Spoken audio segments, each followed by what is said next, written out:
जी दोस्तों, GS super hornet में आपका स्वागत है।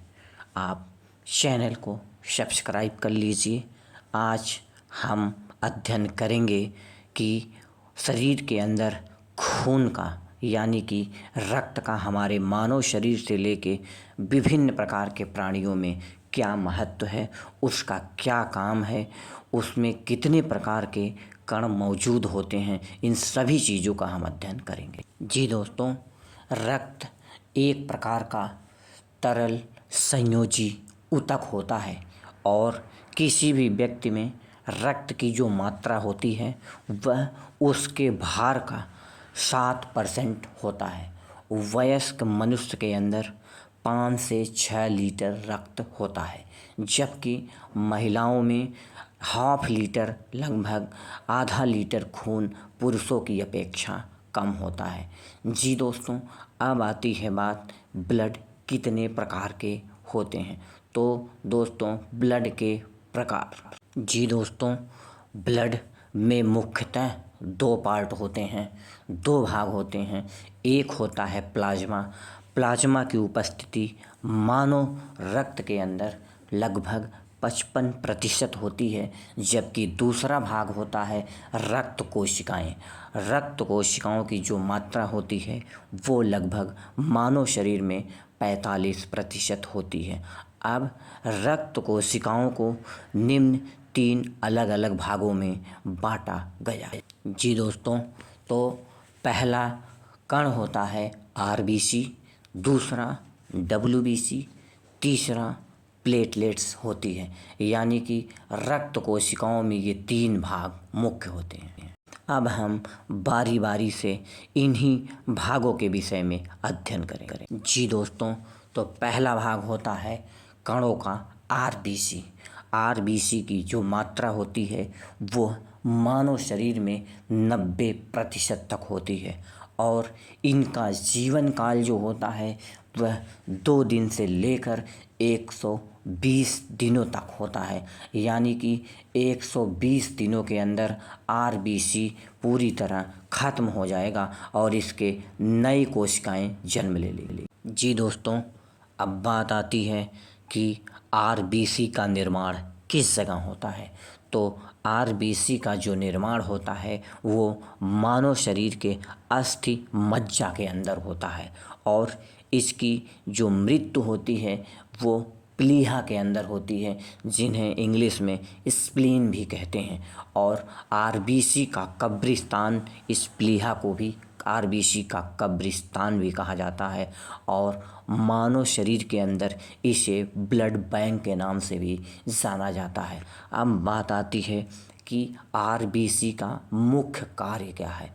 आरबीसी शरीर की हर कोशिकाओं में ऑक्सीजन पहुंचाने का कार्य करता है और इसका दूसरा मुख्य कार्य ये होता है कि समस्त मानव शरीर के अंगों से कार्बन डाइऑक्साइड को वापस लाना। जी दोस्तों, तो इसका 2 मुख्य कार्य होता है, शरीर के अंदर ऑक्सीजन को ले आना और ले जाना तथा कार्बन डाइऑक्साइड को मानव शरीर से वापस लेके आना। जी दोस्तों, सबसे महत्वपूर्ण बात ये होती है कि जब इंसान सोने लगता है तो आरबीसी की जो मात्रा होती है वो लगभग 5% तक कम हो जाती है।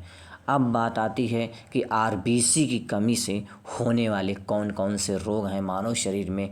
तो इसमें 2 प्रकार के मुख्य रोग होते हैं। पहला होता है एनीमिया, दूसरा है पीलिया।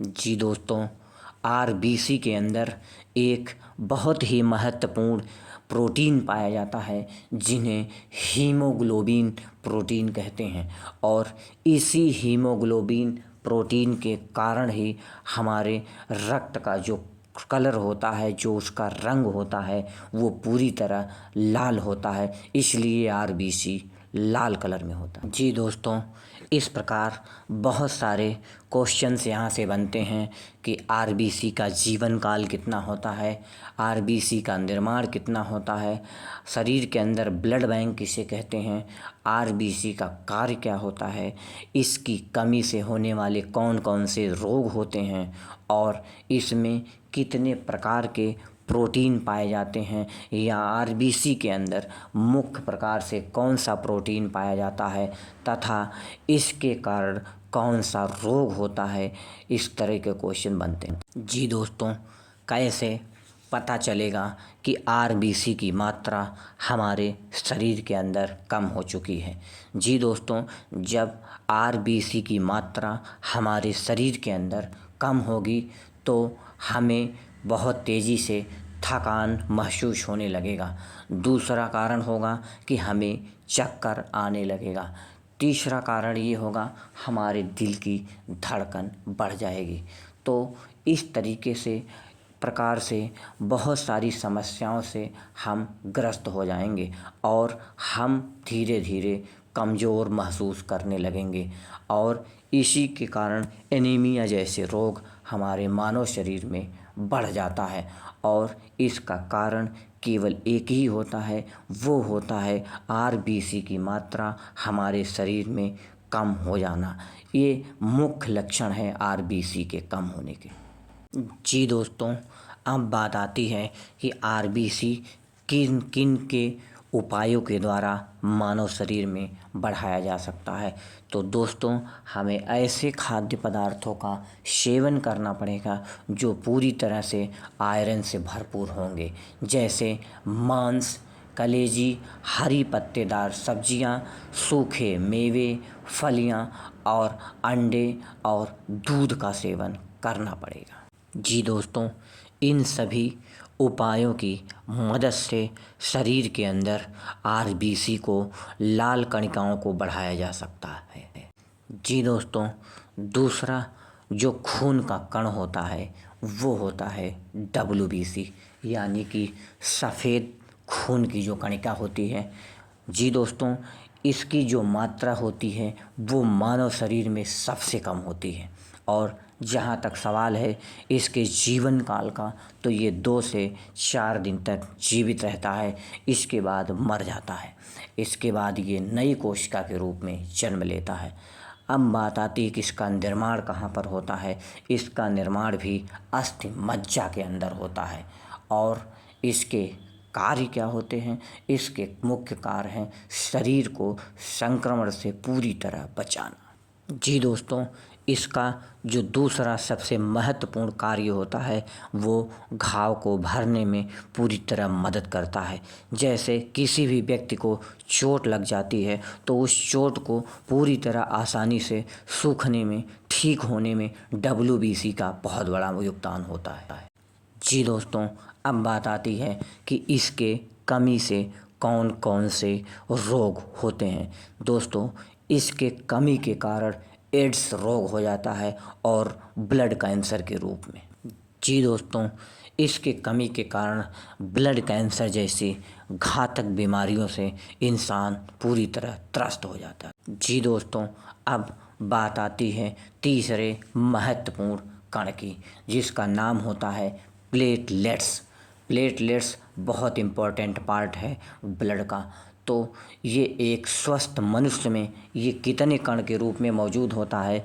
जी दोस्तों, एक स्वस्थ मनुष्य के अंदर 1.5 लाख से लेके 4 लाख तक प्रति घन मिलीमीटर एक कण विद्यमान होते हैं।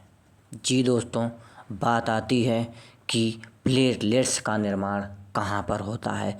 तो दोस्तों, इसका निर्माण भी अस्थि मज्जा के अंदर होता है और इसकी मृत्यु ठीक आरबीसी की तरह प्लीहा के अंदर होती है। अब बात आती है कि इसकी कमी से कौन कौन से रोग होने की संभावना ज़्यादा होती है। जब किसी व्यक्ति की प्लेटलेट्स कम हो जाती है तो उसे डेंगू और चिकनगुनिया जैसे महत्वपूर्ण रोग हो जाते हैं।